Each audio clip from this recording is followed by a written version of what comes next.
Nous allons aborder maintenant la notion d'agilité en matière de prise de décision. Alors ce terme est assez à la mode, et il vient du secteur d'activité de l'informatique, puisque dans tout le boom d'Internet, de la mondialisation et de la dématérialisation des échanges d'informations, il est devenu de plus en plus important pour ce champ d'activité de pouvoir construire, évoluer des solutions, des outils, des produits qui suivent le rythme d'évolution des technologies. Et pour faire le lien avec les travaux de Mintzberg, toujours, c'est dans le champ des adhocraties, des entreprises libérées par exemple, que cette notion d'agilité est apparue. Et si vous le souhaitez, il y a ce livre, La prise de décision agile, qui est un livre extrêmement pragmatique, puisqu'il s'appuie sur la nécessité d'analyser les signaux faibles et en prenant pour exemple un certain nombre de catastrophes, que ce soit Tchernobyl, le Titanic, des crashs d'avions par exemple, et il démonte l'ensemble du processus qui a mené au crash pour repérer qu'en fait, dans la plupart des situations de catastrophes, des signaux faibles ont été ignorés ou n'ont pas été repérés. Alors pour le champ de l'agilité ou du management agile, le rôle d'un manager, c'est d'écouter ces signaux et d'avoir la capacité à les repérer et à les traduire en possibilités de changement futur et d'anticipation de changement futur. La notion d'anticipation est fondamentale dans le management agile. Alors les bases d'une décision agile, quelles sont-elles? Là vous avez trois piliers qu'on va décliner rapidement.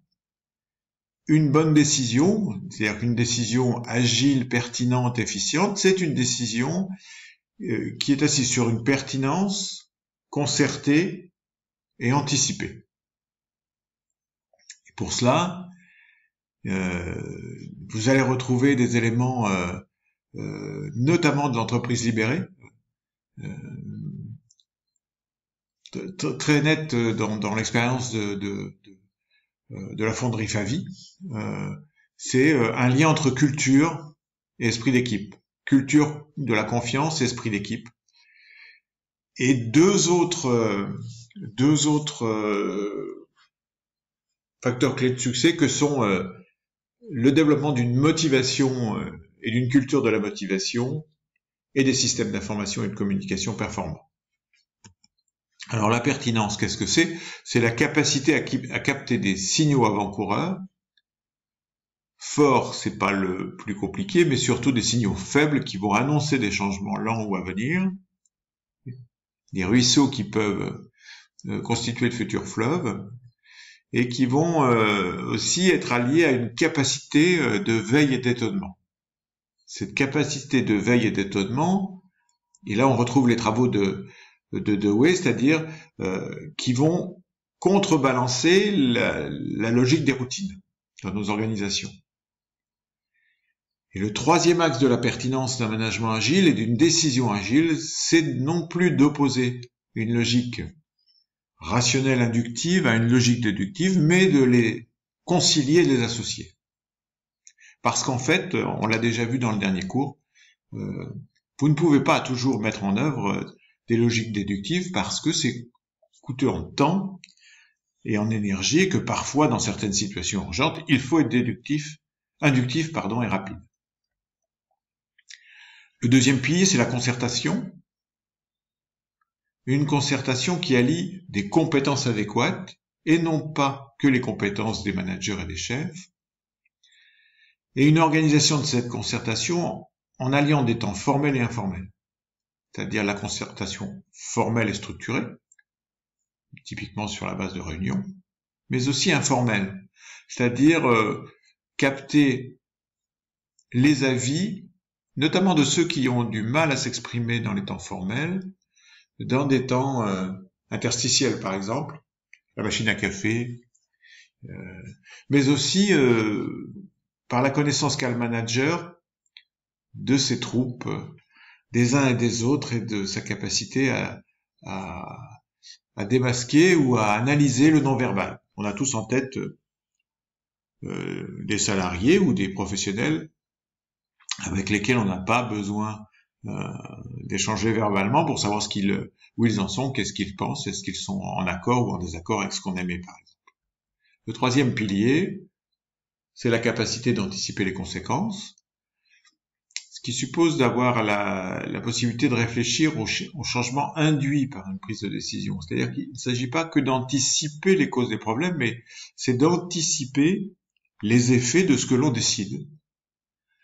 D'avoir un regard aussi d'anticipation sur les résistances que le choix ou que la décision va provoquer, de manière à accompagner ces résistances et accompagner les changements dans l'organisation, et d'organiser aussi un flux d'informations qui permettent d'avoir des remontées d'informations sur les effets induits.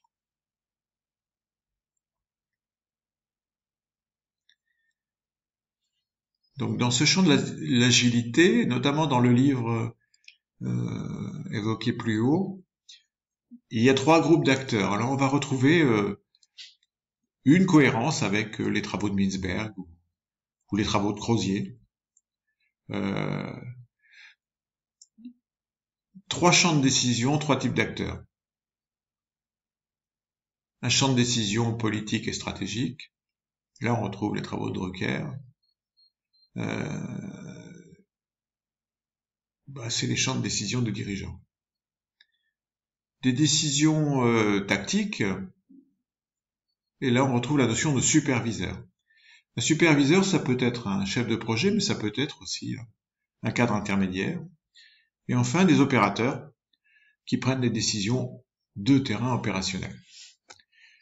Et ces 3 champs de décision sont soumis à des décisions soit de nature urgente, soit de nature de court terme ou de long terme. Et là encore,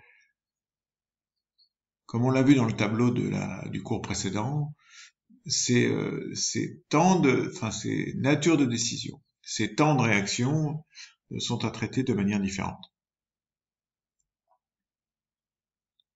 Alors on voit que l'information, c'est la clé de voûte de la décision agile, et ça questionne vos systèmes d'information et la qualité des informations circulantes. Alors où en êtes-vous dans vos organisations, à vous ?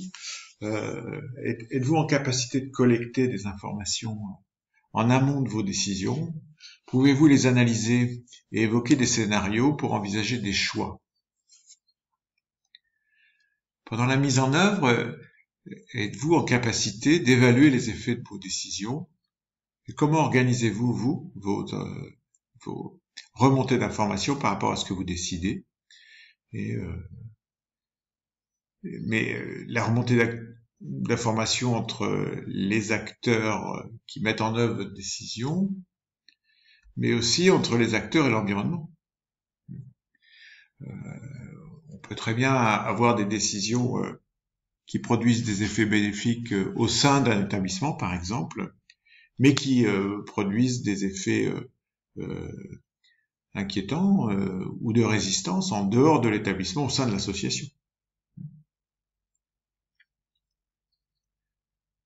Alors, quels sont les outils prônés au service d'une décision agile? On développera quelques outils dans le cours suivant, mais les outils au niveau de la décision agile, eh bien, ils sont finalement assez simples. C'est un outil désuet, généralement, mais qui est primordial au niveau de la décision agile, c'est la main courante. C'est-à-dire la possibilité pour tout acteur de pouvoir laisser une trace de ce qu'il repère, de ce qu'il étonne, de ce qui ne lui convient pas ou de ce qui ne convient pas au regard, par exemple, d'une personne accompagnée, prise en charge.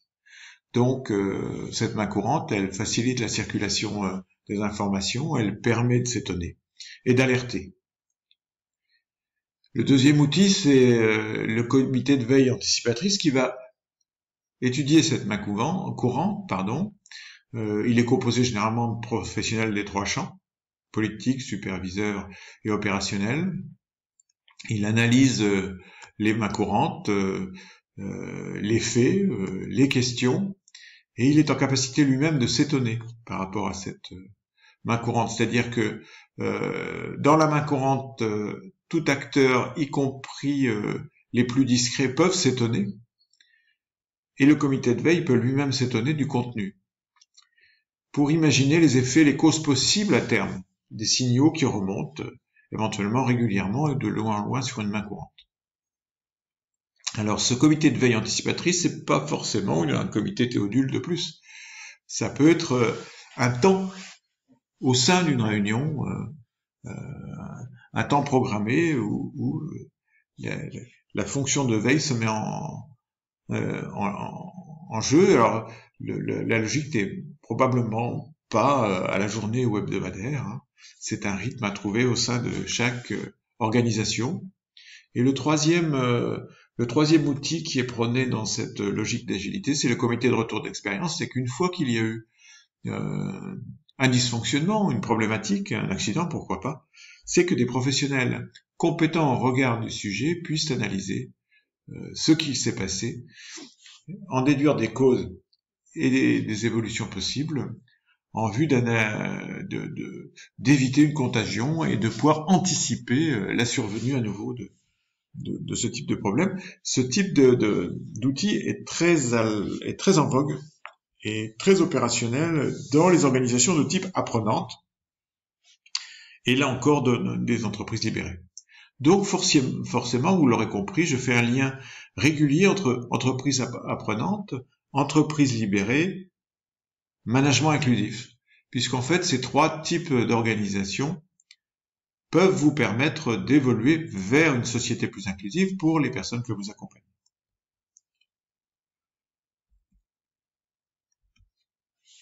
Alors, je vous laisse réfléchir sur ce type de